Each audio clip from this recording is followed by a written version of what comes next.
All right, my friends, welcome to episode 149 of Prof and Dev Play Games. I am the Professor Larry, and over there is the Dev Anthony. He is at Summerspeak. I am at Prof Plays Games.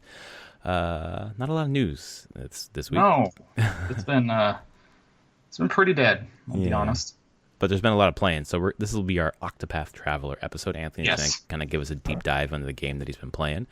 Before we get there, just a little bit of business. Last episode, I said I would have an episode of my friend who does social media for a gaming company. And the night we were going to record, he got a text from his boss or someone he works with and says, we need you to do more work before your flight leaves. So his flight was delayed till midnight, and he was asked to keep working until then. So gives you a little insight into his workplace a little bit. So I think he was happy to. He's pretty happy in the work that he's doing, and I will get in contact with him sooner than later to record that episode so we can kind of go through that more in depth. But he was working and tweeting away, so he couldn't join us for that podcast, but he'll be back soon. And then a little more housekeeping. Next week is episode 150. We'll be giving away a code for ukulele for the PC and a couple other fantastic game codes for you. So hope you'll come back next week to get those codes. I'll give codes for 2 games I've worked on. Ooh, 2 games that you've worked on. Awesome. Yes, that I'm credited in. Cool. So that'll be fun next week. Go away some great games that the devs worked on and that I have played. Nothing I've worked on, though. But until then, this week, we're going to dive into things that we've been playing a little more in depth. Anthony's got Octopath Traveler, and I actually played Super Smash Brothers Ultimate at ComicCon, so I've got some things to say about that. So let's start with Octopath. Give us everything. All right. I guess spoilers. So I think last week I was at like 8 hours of playtime, something like that. I'm at between 33 and 34 today. So you like it? I like it a lot. I'm first off totally understand the people that would like Jason Schreier who would not like it. If they're expecting Final Fantasy VI or just like epic single player story carries the whole thing, this is probably not the game for you. Like, or it could be the game for you, just don't expect that. Like, this is not trying to be your like normal Final Fantasy JRPG storytelling thing. It is an anthology game. There are 8 distinct stories. Some are better than others, and honestly, in some ways, I think certain people will grab onto different stories that they like. And do you have to play through all 8 of them to finish the game? You don't. Okay. No. I think you get credits whenever you finish the one that you chose at the start, because you can never remove the first person you ever choose. When you start the game, that is your main character, your core character. They can never be taken out of your party. Even if sometimes they're not at the head of your party, they're still in the party. Exactly, but you can't swap them out. Right. They are the main. They are your initial character. But I could mine have is the priest. But I could have my main character choose 3 more characters and just do their chapters and never touch the other 4. Yeah, doesn't matter. You don't even have to do any other chapters than one character. It doesn't. That'd be a lot. You could do as much or as little. Yeah, you'd still like. It's easy enough to just go do everyone's chapters. Like I have just finished chapter 2 on everybody. Okay. So I'm halfway through the game, I think, at this point. If you go by chapters, I think there's 4. Does it feel really repetitious for you? Not to me. Okay. I mean, as repetitious as a JRPG. Right. Like, there is similarities in, like, structure. Although there's some twists on it. I don't want to spoil too much, but there's definitely been, like, you're going through chapter 2s, and a number of them are very similar of, like, okay, go to town, get cutscene, do a couple things in town, go to out of town, go through a couple zones, fight boss. Okay. Which is just boiled down JRPG. There's nothing wrong with that. But then a few of them have twists on it, and definitely you get your cutscene, you're like, oh, I'm going to go do this. Oh, it's going to do the same thing. No, it doesn't do that. It changes it up a little bit. Cool. So, I mean, it is repetitious to a point, like, from structure-wise, but I feel like I'm at least finding that the characters draw me through it enough, and there's The combat keeps me very interested always. And still, it gets deeper as you go on. Like they've still, in Chapter 2, they started introducing a couple other mechanics where, especially in boss fights, where you can't hit the weaknesses or even of like the boss until you take out its minions. Like it's locked, or there's certain weaknesses that are available to you against like a boss while the minions are there, and as you kill the minions, other weaknesses appear on the boss. So just some fun stuff there where they're using the weakness system in the game in interesting ways, pushing that. And I don't know, like it's I'm just having a really good time with it. Do you find that the intricacies of the combat system are something that you haven't seen in other JRPGs? Is this like breaking new ground, or is this just refining what's come before? I think it's refining what's been there. In some ways, the combat reminds me a lot of Persona 5. Okay. Or Persona, like there's you want to target specific weaknesses. I feel like it's a more refined and deeper version of that. Mixed with what you would consider more Final Fantasy combat. But it gets deeper whenever you start adding these jobs into it, and now everything. So in this past week, I finally got to fully into the job system. So everyone has their primary job, what they are. They're priest, hunter, scholar, merchant. Dancer. Dancer is one, thief, like a lot of your typical classes. And then there's little basically shrines in the world that you can find that bestow that job as a thing you can set to someone else as well. And so each character can have a second job, but it has to be, you can only have one character of each second job at one time. You can swap them around, but you can't like have everyone has second job thief. Right. Like only one person gets to have the second job of thief at any one time. Okay, that's great. And so you can mix and match they have abilities, and to get the thief abilities and you get your primary abilities. But as you learn those active abilities, you unlock passive abilities. You can have 4 passive abilities at any time on a character, but you can have passive abilities from any passive ability you've learned. Doesn't matter what job you currently are.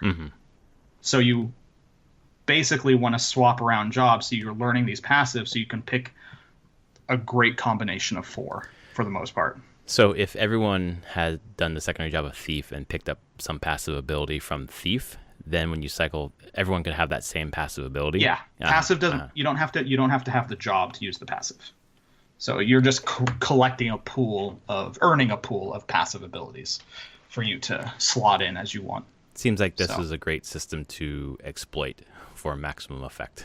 Yes, there's a lot you could min-max this. Yeah, pretty heavily. I mean, once I got into it, it's a pretty, I wouldn't call standard, but it follows a lot of the style of the Bravely Default job system. It feels like a more refined version of that job system, which doesn't surprise me since it's the team that made Bravely Default. Well, so. I actually had a question for you based on what you just brought up. Reading more reviews, and I started with the Jason Schreier review and then picked up a bunch of other ones and some YouTube videos, and pretty much praise for this game. And of course, you're continuing that trend. So it's definitely a game that I have put on my radar. I'm wondering though, it's made me think about Bravely Default, because I never played those games. And I know you like them to an extent. Would you recommend me going to those games first before playing this? I know it's not necessary, but are they worth going back to? Asking based upon you knowing what I like to play. I don't know if I would say you have to. Like, there's definitely, I feel like Octopath.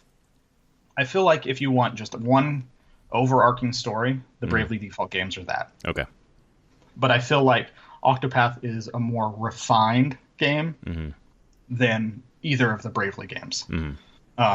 They've definitely learned, and are putting their learnings from those first two games to use here. really enjoyed Bravely Default until the end. Where isn't that where it repeats basically? Yeah, Yeah. oh, it repeats. So I mean, it's part of a twist, and it's great, and the twist is great. The execution is just a bit And then flawed. doing it, yeah, that makes sense. Yeah, That's the thing that actually held me back previously from picking it up, is I didn't want to do that same. I don't want to get too spoilery, but I didn't want to do that. yeah, and thing. I mean that's just what systems wise, it's great. It has great characters. I love the writing from this team, and actually that's something I've really enjoyed about Octopath. Mm-hmm. My God, is this a game that is just like, it is not grimdark. It is not. It is all about like empathy and happiness. Wow. Okay. Like for like a couple of the stories. Did you play Primrose's story, the dancer's story? That's the first one I did. Yeah. So actually, that's probably the only one I did. Darkest one in the entire game. That one was pretty dark. It's pretty dark, and it's actually kind of at odds with some of the other ones, like pretty hard. And because so many of the other ones, it's just like these main characters, all these characters are like very bright spots. Mm-hmm. They are happy, they are kind.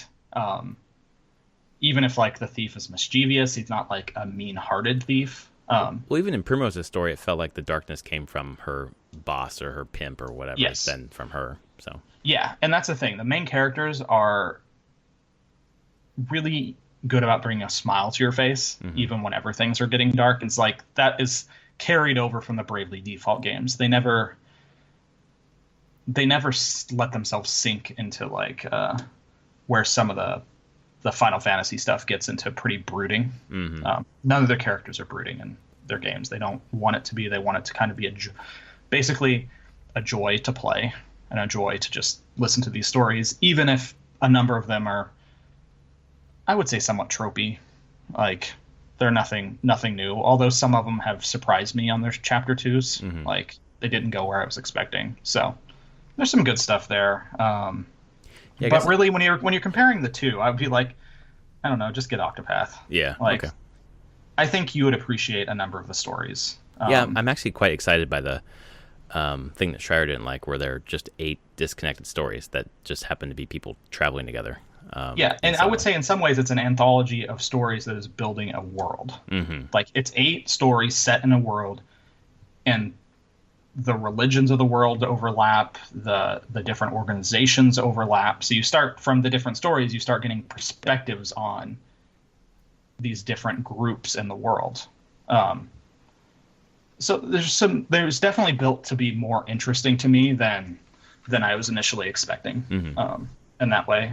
There's some party banter. Like it's small, but after you've like finished, like usually during, wasn't in first chapters, in the second chapters, you'll have party members, like it will just put a prompt on your screen saying hit the plus button for party banter, and you usually have the person who's taking part, like whose chapter you're in, talking to another party member about what's going on, or someone or party member asking them about stuff. And so they do a little bit to connect the characters together, saying like, oh, they are traveling together, they do care.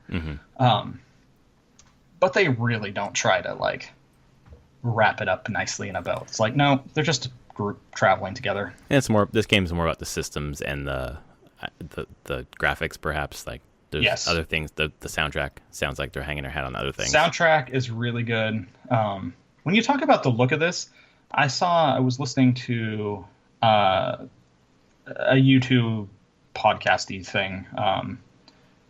People I know focus on JRPGs, and they were talking about this, and they really like the game as well. But they were saying they really hope that Square takes this version, this engine that they've made. Well, it's Unreal, but what they've done here and how, because it looks really good for shockingly. Like you're just like, wow, this. There's been times when I'm like, this just looks like a really nice sprite-based RPG. Why don't they just remake Final Fantasy VI with this engine? That would be pretty rad. Like, they have this engine now that pretty much does what it needs to do. So change the underlying gameplay systems but create the art assets for this, and you go, instead of having these like awful remakes where they're like manipulating the sprites and like rounding them or adding new art that people hate. Right. Just do the pixel art in this engine and just make the game. Just remake it like this, call it good. I feel like they could Because, man, you would make a bunch of money. I feel like they could do that with a bunch of the early Final Fantasies by doing that. That'd be smart. Chrono Trigger? Oh, God.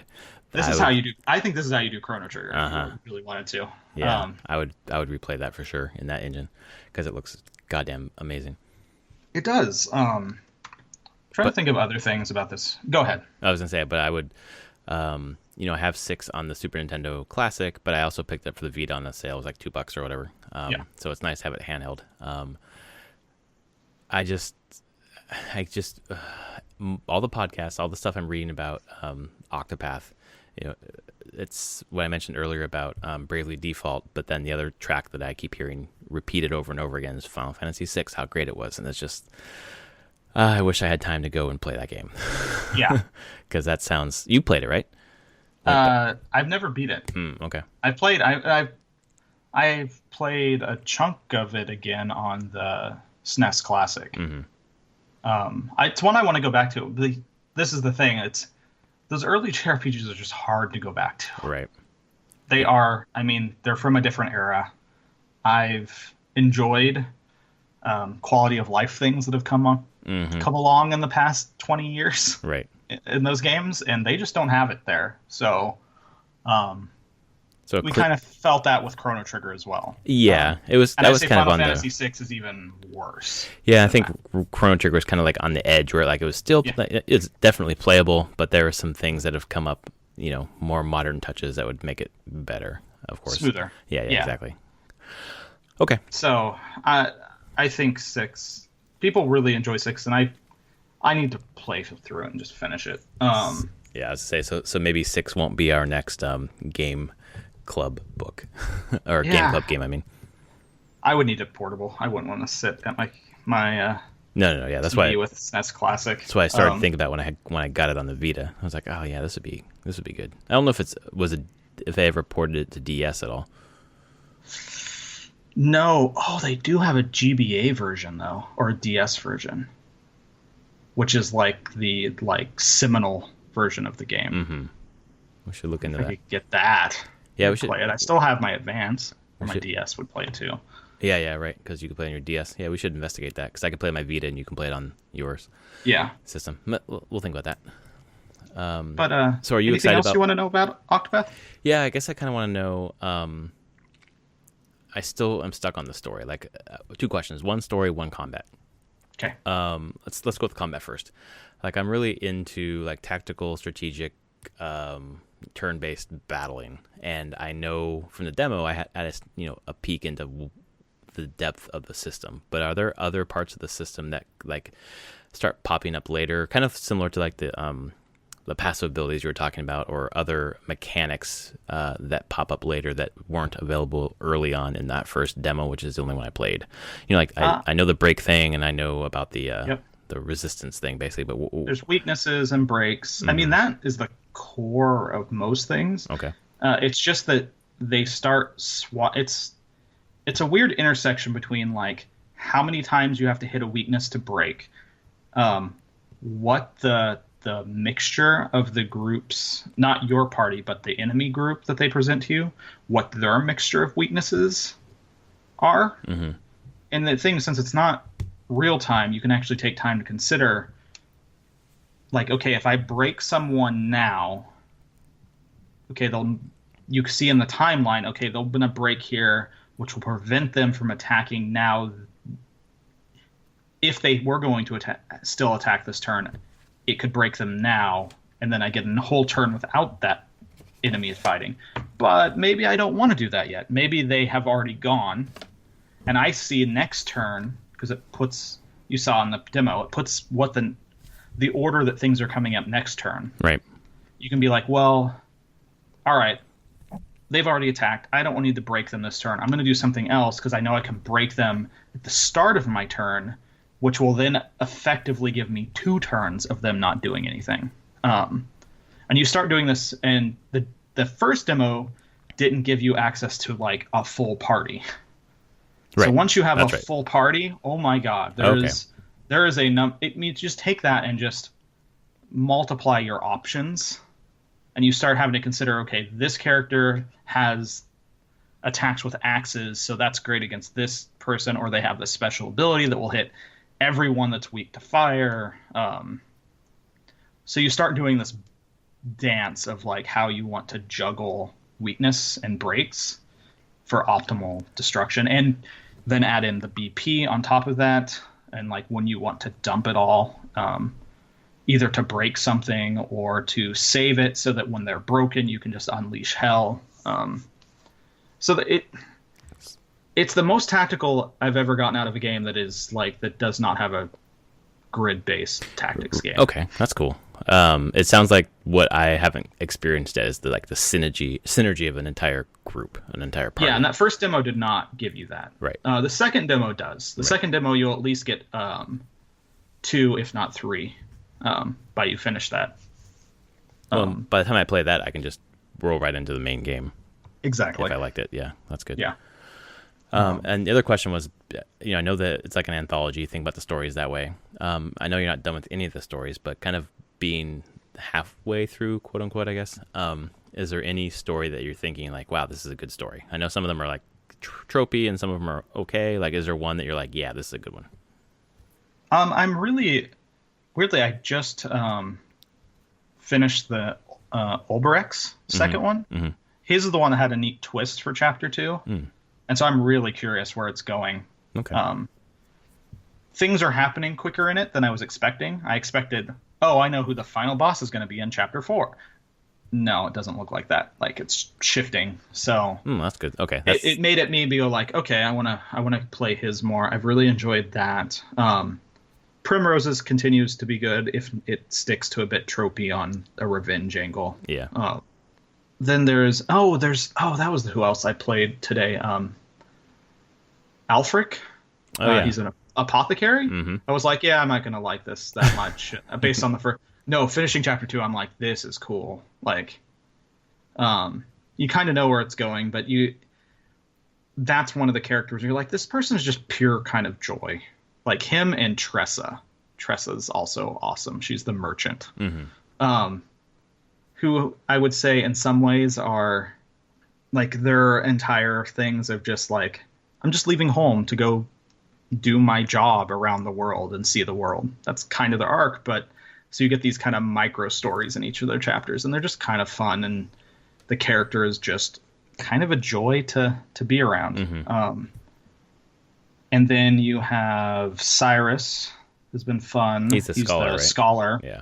And you're like, he's just searching the world for books. That sounds like the character that I want to play. and it gets more interesting than that. Mm-hmm. Like, it starts digging into some deeper stuff. And I want to play an RPG where you are a guy who's searching for books, and that's the whole story. Like, that's it. Well, you get one story here that is really just you searching for books, specifically one book. But it's cool. How does the story start? There's a missing book from the library's like restricted tomes. What happened to it? That interests me. It's hilarious. And it's a kind of a fun character. Yeah. Anyway, like that's the thing. All the characters generally are pretty fun. Like, so I'm happy to see that. Like, in overall, the game's been getting a ton of praise. Oh yeah, and it sounds like it's selling out in different places. Japan sold out again. Mm-hmm. Like I saw a Square Enix translated tweet where they're like apologizing because it sold out. Like the second run in Japan sold out in 3 hours. Are they just vastly underestimating how many people are going to play this game in Japan? Or? I think so, because I think they expected it around like sales of maybe Bravely Default. Mm-hmm. And everything I've been hearing is it's selling 2 to 3 times more than Bravely Default. Wow. And with a smaller install base, I think they were expecting that. Oh, that's crazy. Because it's smaller install base. Like, yeah. Which is great, because I think Bravely Default sold like just over 1 million copies. Mm-hmm. So this is on track to probably sell a couple million worldwide, and that's amazing. And I'm not sure if this is a big stat or not, but it's the highest selling third-party game this year on Switch. I can't remember if there are a ton of third-party games this year. And I guess that counts indies, because they're third parties too, right? They are third party. Yeah. Yeah. Okay. No, I think it's doing just great for them, and I have high hopes that this means that they'll acquire. Well, Acquire's already said that they're working on multiple other Switch games. That's right. That's their whole focus. So that's their whole focus. I think this just more goes like, will we see a sequel to this? Mm-hmm. I don't know if they will if they'll do a straight sequel. I mean, they don't need to. It's all anthology stories, so right. I mean, they could just be like, hey, we're going to put out another one that just has 8 new characters that you get to, with new jobs, go to town. Right. Yeah, I mean, they've done the work with working with Unreal to build this. Yeah. I don't want to say build the engine because they didn't build the engine, but like built this visual style. The engine. Else. Yeah, exactly. They basically they've used Unreal as their base, and they've built a lot of tools and custom work. They've made a custom version of Unreal for the game, and they can just use that now. But Epic's still getting portion of the sales on this end, right? I'm sure. Yeah. It's different than it is for a different rate than it is necessarily for indies who use Unreal, which is they take 5% of gross over a certain amount for indies, but big publishers like Square probably I know for a fact, it even says on Epic's site that they have specific contracts for them to go through. Right. That makes sense. So I think they might just pay a single license fee to use the engine. Right, as opposed to a percentage. Yeah. Yeah. Which makes sense. Yeah. But not everyone, because that's like Unreal 3 did that, where it's like you could do all sorts of stuff free, but like the big publishers would have to pay like $250,000 to use it. Right.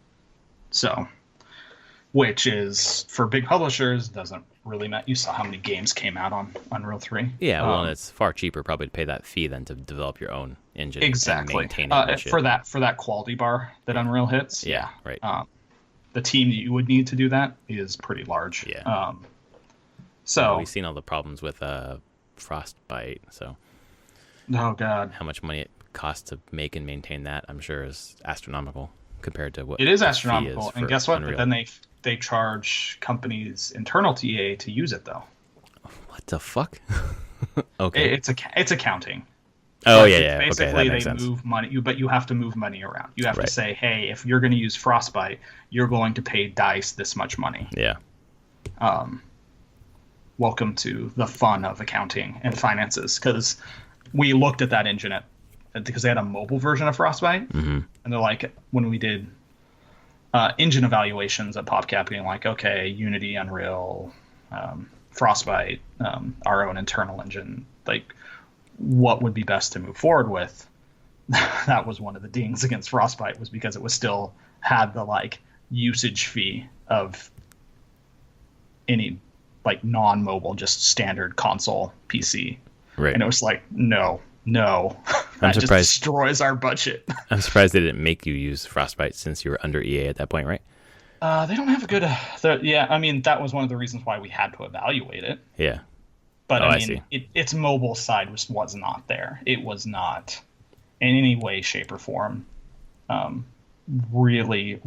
wasn't realistic to use it on mobile games at that point. For mobile games that PopCap made, that was just like, no.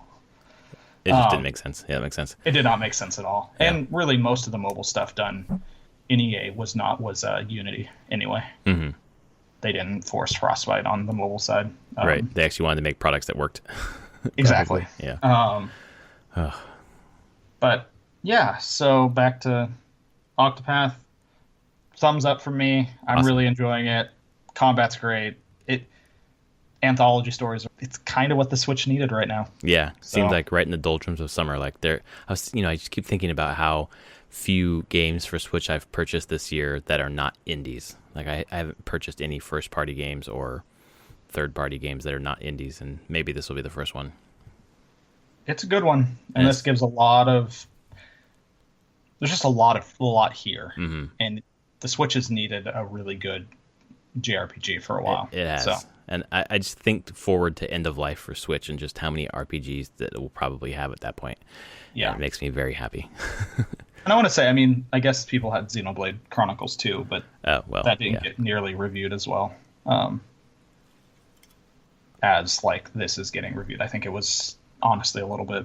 Xenoblade was a little bit of a disappointment as far as I could read from people who played it. And right.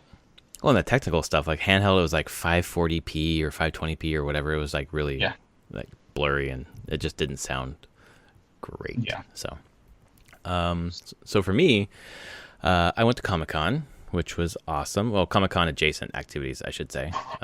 Went to Stephen King Experience for the new Castle Rock show. That was basically think about your cheesiest haunted house during Halloween times, and that was it. Basically, it was pretty bad, which kind of squares with a lot of Stephen King TV shows and movies that are just cheesy and not really well done. That's what this was, and I hope that doesn't bode poorly for the show, because I'm kind of excited for the show. I don't know if you know anything about it. I just know that it's a show set in Castle Rock, and kind of ties a lot of his stories together. Correct. It's like an amalgam of a lot of different characters and stuff. It's like there's like the car from Christine, or Cujo, or maybe Carrie is around, something like that. Shawshank, Shawshank prison is there. And yeah, I mean, it all makes sense. I just isn't that what Dark Tower did, though? Well, that's so in the novels, yeah, exactly. Dark Tower is like the center of the universe, basically, and everything kind of flows through it. So everything's connected through the Dark Tower. But we haven't really seen that. I mean, obviously there was the Dark Tower movie, but we haven't really seen a TV show which was terrible.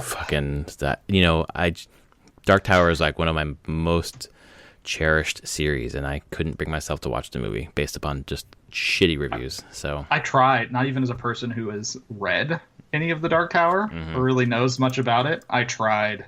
I watched like a half an hour. I was like, this is terrible. I can't do this. Like, why am I putting myself through this misery? And it doesn't do homage to the books, and not because Idris Elba played Roland. It's not even the fucking story. Like, it's no thank you. The script was terrible. Yes, exactly. Like, why? Just there's so much good stuff there. First of all, so there's some better story there, but also anyone who's read the Dark Tower, there's no way you condense the Dark Tower into a movie. Like, that's it's like taking Game of Thrones and saying, okay, we're going to do one feature-length movie, and that's going to tell us the whole story. That doesn't work. No. So anyway, that was kind of a disappointment. We spent quite a bit of time in line. It was fun hanging out with my friend, and it was kind of fun to commiserate on how cheesy it was. But I'll have to send you this GIF later. They were doing GIFs while you're inside, and this keyed to this kind of tchotchke. They gave us like a room key thing, where if you're in the room with your tchotchke, they know based upon the RF. There's an RF chip or whatever inside. So then they email you your reaction GIF to like this scary moment. And there's like we're in Shawshank basically, and they're on Green Mile, and they're killing a prisoner, and then she comes back to life, and all 10 of us are just staring at her like, like we didn't move, we weren't scared. We're just like not feeling it at all. So they didn't set the mood well. No, it was just super cheesy, so cheesy. But anyway, after that, we went over to the Nintendo Lounge, basically, and there were two lines. One to get into the family area, which is where a ton of different games are, and there was other line where you can just play Smash Brothers Ultimate, Super Smash Brothers Ultimate. So it took me about a third of a second to decide which line to get in. The line was probably 100 people deep, and it took us 5 minutes to get to the front. Seriously? Yeah, there were like 30 kiosks, and they were putting 4 people at each kiosk, so it was just roll right totally through. Do it. They just So we went through twice. I was going to go through as many times as I needed to win my group, because if you win your group, you get this really cool and pretty weighty Smash Bros. Symbol as a pin, like a lapel pin. Oh, nice. So first time through, I did not win. I chose Ridley the first match, and I'll explain more about him in a little bit. He was fun to play with. And then second round, I chose the Inklings, and they were confusing as fuck. And I did not win. And my friend who was with me does not really play Smash Brothers, so he really didn't know what was going on. So he wasn't having that much fun, but he was willing to play along with me since I stood in line with him for 2 hours for the Stephen King experience. So went back in line, and then the second time through, I won my group. So you're playing. So the first time through, I played Ridley and the Inklings, and then the second time through, I just stuck with Ridley. And I just fucking destroyed everybody. It was, at the end, your score is based upon how many people you knock off, and they subtract points for how many times you were knocked off. Yep. My score with Ridley was 9, and the last person was -7. I had knocked off let's see here, 11 people and got knocked off myself twice. And I was just like, I was just intent on winning, because the last time I went to ComicCon and took part in the tournament, I got second place and didn't win the t-shirt. So I was like, I'm not leaving this place until I get a fucking pin. Luckily, it was only the second time. So Ridley is bigger than the other characters. Let me rewind real fast. This game is faster than Smash Wii U. It was. I kind of got lost a little bit because we were like really close to the screen because we were tied to the Pro controllers, which were actually plugged in. Okay. So we were pretty close. So it's kind of a little hard for me to keep track of everything that was going on. So it was tons of items going on, moving stages, 4 characters, and just really up close. And then on top of that, the game actually moves faster than Smash Wii U. But overall, it actually made for a better experience because it was just a little snappier, a little quicker. Ridley, to me, kind of feels like a mix of Charizard and Bowser. Like, he's big and beefy like Bowser, and he is really hard to knock off like Charizard, where you're able to fly, basically. Just kind of like flap your, like Kirby even or Meta Knight. You get to cheat. Basically, yeah. Like, if you play Bowser, it's hard to knock you off because you are heavier, so it takes more damage basically to knock you off. So you have that going for you as Ridley, and then you have fucking wings. So those two things together, like I was reading some forums earlier, and people were like, "Oh yeah, I played at ComicCon and I played as Ridley and it sucked. He was really like no one was good with Ridley," and I was just like, I fucking wiped the floor with Ridley, and I wasn't playing people who've never played before, except for my friend. The other 2 people in the group have played before and they know what they're doing. And it just felt like just slipping on like a nice hoodie that you've worn your whole life. It just felt good. So I like Ridley, I'll tell you that.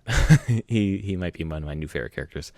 The fucking Inklings, though, like apparently from what I've been reading, people think that they're OP, and maybe they are by people who know how to use them, but I had no idea what the fuck I was doing. I ended up just like doing some attacks, but a lot of them are like painting, like like painting the ground or painting people with your gun, and it doesn't do damage. It sets up damage multipliers basically. I see. But I couldn't get to the damage multiplier part. I kept getting knocked off. It's more. It sounds like a finesse. It's character. Finesse. It's much more technical. I think that in the right hands you could do a lot of damage with them, but I had no idea what the fuck I was doing. Seems like a hard character just pick up and start playing well. Absolutely was. It requires a lot of practice. That's right. So, and what I wanted to do was play the new characters, because I played the other characters, and I know that they've had changes or whatever, but right now I don't give a fuck. I want to play the new characters. So I fell in love with Ridley, and I'm looking forward to getting my hands on this in September. No, I wish in December, and playing more Ridley. But it looks... I honestly couldn't tell much difference in graphical fidelity between this and Smash Wii U. I'm sure there's a difference. It felt like Smash Wii U, but a little faster. I would say that probably graphically, let's take art style isn't going to change all that much. Mm-hmm. They don't want to change it. There's a specific Smash look. Right. So I wouldn't expect graphical fidelity, like, really to change much at all ever for any more Smash games. Like, I think they've hit just fine. Like, they don't need more polys. They don't. If anything, I'm like, there's probably just more items and more effects going on. Like, there's just more stuff on the screen. Correct. But that's where they're spending their new graphical power. And that's the thing that was a little overwhelming, was that there was just so much shit on the screen, and I was just like, wow. And everything's moving so fast that it's, like for my friend, it was hard for him to track because there was so much stuff going on, in addition to him not really knowing how to make the moves. So, but he learned quickly. Yeah, that's part of Smash. It is quick to learn. Yeah, like it's always been a game where just, sit down, just press A. You'll hit things. Try to knock things off. Right. It's okay. You will probably lose, but it doesn't take that many matches of Smash before you start to pick up on nuances, right, and deeper parts of the game. Yeah. So it's everything that anyone wants it to be, and on the technical side, there's shit that I don't understand that's kind of coming back a little bit from Melee. I can't even explain what it is because I don't even know. But there's stuff there that the pros are excited about, and it felt good. It felt fun. Like, I want to be playing couch co-op with my friends like this, and then obviously playing online with you and with my friend Casey. And if you're gonna do Ridley, then man, I guess got to do Samus then. Yeah, that would just make sense, right? I have to do it, right? It's like the when you're playing like Ninja Turtles in your room as a kid, and you're like, okay, I got Shredder over here, so I got to have like Leonardo over here and fight them. Like you got to set up scenarios, yeah. And having everyone in it, like it's at the demo actually, there was Snaken, Cloud was there, Bayonetta. There were like 30 characters in the demo, and it just played smooth. It was so good. So I'm very excited about this game coming out. I'm glad. I hope there's a single player mode. Other than that, I have not played anything this week. I played probably 10 minutes of Hollow Knight today. I seriously haven't played Hollow Knight all week because once we get to bedtime, I'm like, oh, I'm going to stay up and play, and I just pass out. I go to sleep. I understand that. What was I going to say? I did play one other game, actually. I played about 20 minutes of Enter the Gungeon on my Switch because it was on the new Gungeons and Dragons DLC came out. Gungeons and Dragons. Yeah, Gungeons and Dragons. That's it. And then they had dropped the price to like $7.50, and I said, "What the hell?" I remember we had watched a stream of it when we were at your house back in 2016. Yeah. And it looked pretty good, so I was like, "Oh, I'll try it out." And it's fun. I don't know. I just procedurally generated, just like a Binding of Isaac. It's a roguelike. Yeah, exactly. But not the. I don't like Binding of Isaac's fucking art style, or it's throwing shit everywhere, or whatever the hell it is. So this is more up my alley. The controls are a little like on the Switch. You've got to hit like R or L to do like really important things. Where I wish they were on the triggers instead. And I haven't looked into mapping out the controls yet. Maybe I can remap them. But like I would rather use the triggers for the things that I do a lot, like shooting, instead of R. Like R is shoot, but it should be, I think, ZR. And the last thing this week is I finally found blue Joy-Con at the store. Oh yes, you sent me the pictures. Oh my god, I was so excited. They exist. I look every time I go to any store looking for Joy-Con. I always look for the pair of blue, and there's the blue and red, which I don't want, and then there's like the neon yellow. I don't want that one, and the Splatoon green and pink or whatever. And there's never the two blue. They were sold out, a couple months after launch, and I've been looking for almost a year basically. And finally, one pair in the back corner of a shelf in Target, and I snapped them up. And they're like, these are mine. They're awesome. they look so good. They're Joy-Cons and blue. They're blue. That's all I need, man. It just feels like this is how it was meant to be finally. So I'm pretty excited about that. I should actually mention I played one other game. What'd you play? More Magic the Gathering Arena. Oh, okay. They did a stress test this week, and so I just dived. They did a huge update. They loaded in like the Magic set that just released. So they're putting Magic sets into Magic the Gathering Arena in beta as they actually release physically. Okay. There's like no delay. Mm-hmm. And they gave you a bunch of new pre-constructed decks, and then just did a server like, hey, everyone log in. We're doing like cheap drafts and like quick constructed free play.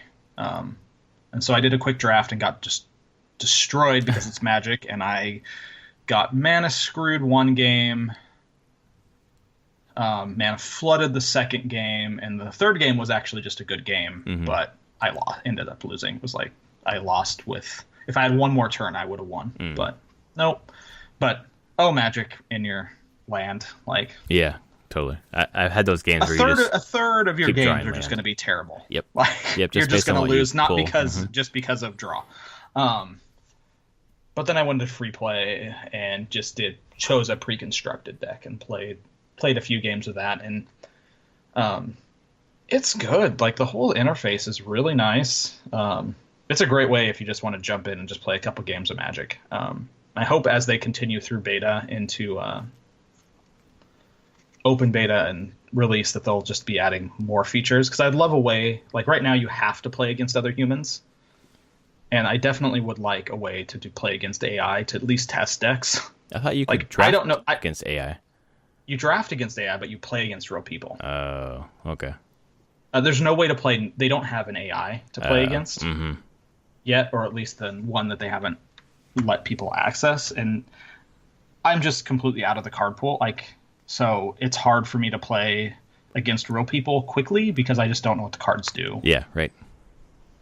I don't know what I should be watching out for or not. Like, it doesn't matter. But or a way that I could say I just want to play against people who are using pre-constructed decks instead of people that are making the like tier 1 I destroy you by turn 4 decks. Oh, that sucks.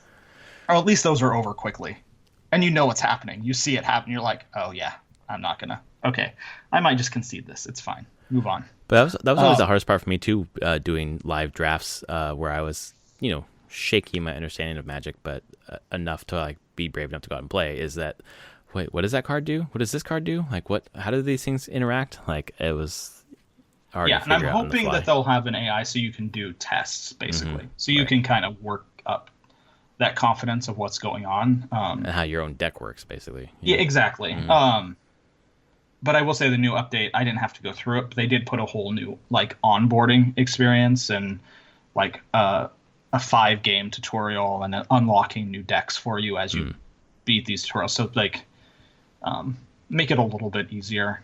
So I don't know. I probably put a couple hours into that over the entire week. Nice.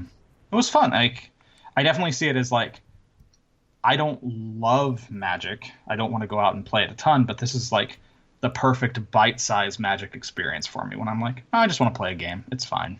You just hop in and play and be done. I'm hoping it has a feature where you can play people on your friends list. It does not have a friends list yet. Although they said that will be later. Yeah. They don't want it for closed beta. Yeah. Because they want to be testing all the other stuff. Yeah. The important stuff that they need to test is matchmaking and just all these different actual modes of play, like competitive play. Right. So it makes sense. But they're like, no, by actual release, there will be friends list. And you'll be able to challenge your friends and play with your friends. Cool. So I have a couple of friends here who play, and then obviously you and a friend who moved to Sacramento, and then our friend Travis, of course. So it'd be, and Greg. We all play fucking Magic. Okay. Really? Yeah, in some capacity. Yeah. So, I guess it's true. It's just the age that we grew up in. Yeah, exactly. My cousin actually too. Yeah. Mm-hmm. So lots of stuff. Oh, last thing I played was the update to Mario Kart 8. It brought in Link of the Wild. Link of the Wild. Fuck. God damn it. Breath of the Wild. Link. So you can change your Link avatar basically, and then you got the Master Cycle 0, I think it's called, in there. So not a huge change, but it shows that they're still bringing stuff to Mario Kart 8, and they've sold 10 million copies of it on Switch. So I'm hoping against hope, 10 million, which is more than they sold on the Wii U. So I'm hoping against hope that that's like more copies, more Wii U's than exactly. Yeah, they sold 13 I know it's million not, Wii U's, but I'm it's just close. like, man, 10 million copies. That's more than the number of Wii U's they sold. Well, by end of life for Switch, I'm sure it will sell more than all the Wii U's combined. But I'm hoping they're against hope that this is a sign that they're going to add some more DLC tracks to Mario Kart 8, because I feel like that's money on the table. Maybe they're saving it for the next Mario Kart, but it give me more reason to turn on Mario Kart, man. Yeah. I brought it to ComicCon, and my friend and I played when we were at a sushi place waiting for our food. So it was pretty fun to do the tabletop. The Switch is so good for that. It's great. Like when I was camping, there was a couple nights where we just prop the Switch up in the tent and play some Mario Kart with the family. I wish that thing had a better kickstand. Like if you're on uneven terrain with that thing, we just had bags in our tent, so it was super easy to find a place to sit it. Nice. Like just set it so it was up. But yeah, the kickstand sucks. Yeah, but I can kind of make do most of the time, figure something out. Cool. Just but man, that's just the power of the Switch. Yeah, and like that game. Mario Kart is just a great game to just pick up and play anywhere. It's so quick. Yep. And then the Switch just being like, oh, I have it. Let's play a game. It's fine. It's right here. Until your Joy-Cons run out of power. Yeah, that I suspect. Couldn't figure out like why one Joy-Con stopped working after like the third time we tried it, and I was like, "What's going? Oh, it's out of battery." Because I had fully powered off the Switch to save battery on the Switch. Right. Because I'm camping. But if it's fully powered off, it doesn't charge the Joy-Cons. Right. Of course. Lesson learned. Charge them before you go, I guess. No, just leave it in sleep for a day, so it'll recharge the Joy-Cons. Yeah, and that probably doesn't drain the battery too much to do that. Not too much. Yeah, cool. So that was episode 149 of Prof and Dev Play Games. Again, next week we're going to come back with some game codes. So please come back and check us out for another big 150, man. Big round number. 150. Been doing this for a while. Cool. Any final words before we take off? No, not at all. Oh, perfect. Enjoy some beer. Yes. Because I'm enjoying some beer right now. That sounds pretty good. I'm bone tired, so I'm going to go to sleep. I can understand that. Yeah, that's eating into my game time for sure. We're down a nap, and the nap again is short. And yeah, kid goes to sleep early, which is nice, but we've got chores to do and whatever else. And then, of course, we hit like 9 o'clock. I'm like, okay, I'm gonna play. Nope, going to sleep. No, I'm just gonna go to sleep. Yeah, I'm in that mode right now. So I feel like last week I said I'm about ready to beat Hollow Knight, and I still am about ready to beat it. But then when I picked it up today to play for a little bit, I was like, oh, maybe I'll like dig into a few more corners of the map, and I found a couple new things today. I was like, well, I'm going to keep investigating before I head toward the inevitable end. Yeah. So it's god damn, that game is great. So anyway, that was 149. We will see you next week for 150. All right. Later, everyone. See you, folks.